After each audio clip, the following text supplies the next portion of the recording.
First வந்து பார்த்திங்கன்னா அந்த ரோபோட்டிக் அனலைசரை அதை டபுள் கிளிக் பண்ணி உள்ளே போயிருங்க. ஓப்பன் ஆகும். செகண்ட் வெயிட் பண்ணுங்கள். அந்த இன்ட்டு கொடுத்து அதை கேன்சல் பண்ணிடுங்க.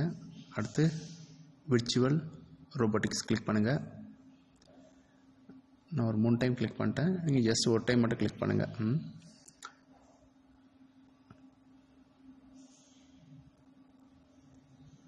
ஒரு 2 செகண்ட்ஸ் 3 செகண்ட்ஸ் ஆகும் ஓப்பன் ஆகிறதுக்கு.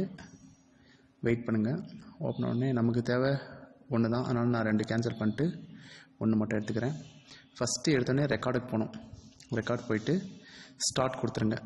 ஸ்டார்ட் கொடுத்துட்டு அடுத்து கார்ட்டீசியன் கண்ட்ரோல் கொடுத்துட்டு கீழே இருக்கிற வேல்யூ வந்து பார்த்தீங்கன்னா ரிலேட்டிவ் செலக்ட் எடுத்துக்கணும். எக்ஸ் 0, ஒய் 0, ஜெட்டும் 0 கொடுத்துருங்க. அதான் ஃபஸ்ட் பாயிண்ட் நம்ம எடுத்துக்கிறோம். அடுத்து ஸ்டார்ட் கொடுத்துருங்க. அதுக்கடுத்து வந்து பார்த்திங்கன்னா செகண்ட் பாயிண்ட் எக்ஸ் வந்து 100, ஒய் 0, ஜெட் 0 கொடுத்து ஸ்டார்ட் கொடுத்துருங்க. ரோபோ மூமெண்ட் ஆகிற வரைக்கும் அடுத்த பாயிண்ட் கொடுக்க வேண்டாம். போய் அது நின்ன வெட்டி அதுக்கப்புறம் வந்து நம்ம அதுக்கடுத்த பாயிண்ட் தேர்ட் பாயிண்ட் நம்ம கொடுத்துக்கலாம். தேர்ட் பாயிண்ட் வந்து எக்ஸ் 0, ஒய் வந்து 100, ஜெட் வந்து 0 கொடுத்து ஸ்டார்ட் கொடுத்துருங்க.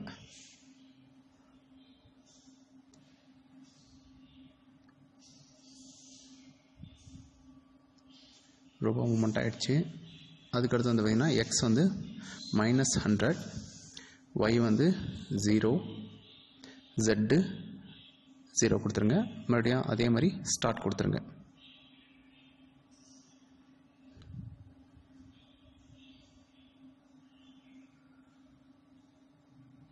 அதுக்கடுத்து வந்து பார்த்திங்கன்னா எக்ஸ் வந்து 0 கொடுத்துருங்க, ஒய் வந்து -100 கொடுங்க,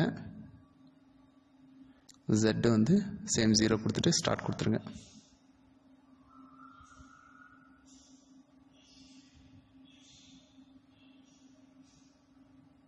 அதுக்கப்புறம் வந்து பார்த்திங்கன்னா ரெக்கார்டில் போயிட்டு ஸ்டாப் கொடுத்துருங்க.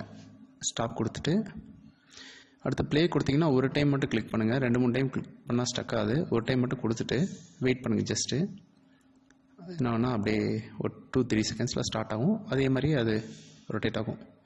அந்த பாத்தை வந்து ட்ராக் பண்ணும்.